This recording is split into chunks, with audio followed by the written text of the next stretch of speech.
अब मैं आपको एक और तरीके से सॉल्व करके बताता हूं, और वो सॉल्यूशन मैंने यहाँ पे डॉक्यूमेंट में ऐड नहीं किया है, लेकिन जब आपको पीडीएफ मिलेगा तो ये दोनों का सॉल्यूशन आपको वहां पे मिल जाएगा। तो मैं यहाँ पे क्या करूंगा, यहाँ केस स्टेटमेंट तो यूज करूंगा, लेकिन केस स्टेटमेंट में ऐसे यूज नहीं करूंगा। ये जो दिख रहा है आपको, इस तरह से केस स्टेटमेंट का यूज नहीं करूंगा। मैं यहाँ पे केस स्टेटमेंट का यूज करने के लिए लीड लैग वैल्यू का यूज करने वाला हूं। लीड लैग वैल्यू होता क्या है और उसका यूज क्या होता है, जैसे यहाँ पर देखोगे आप कि हमारे इनपुट टेबल में हमारे पास यही दो कॉलम होगा, एक आईडी कॉलम एंड एक स्टूडेंट कॉलम।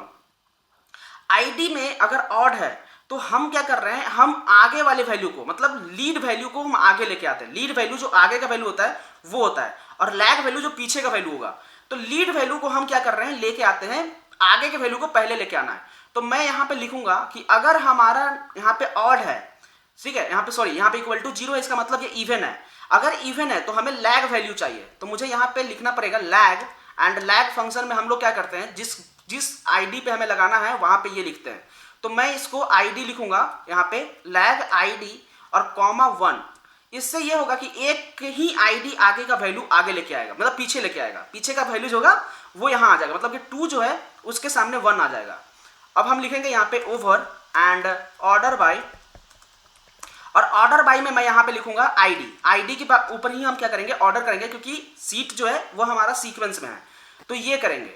अगर मैं इसमें अभी ये जो दिख रहा है आपको यहाँ पे, इसमें अब हमें इसका यूज करने का जरूरत नहीं है। ये जो दिख रहा है आपको एल्स का, इसका यूज करने का जरूरत नहीं है। हम डायरेक्ट यहाँ पे क्या कर सकते हैं, इसको हटा देते हैं, इस वाले लाइन को, वेन वाले को, और अगर इवन है देन हम लैग यूज करेंगे, और हमारा अगर ऑड होगा तो हम लीड यूज करेंगे। तो हम डायरेक्ट हम वेन के बाद एल्स यूज कर लेंगे, और यहां मैं लिख दूंगा लीड।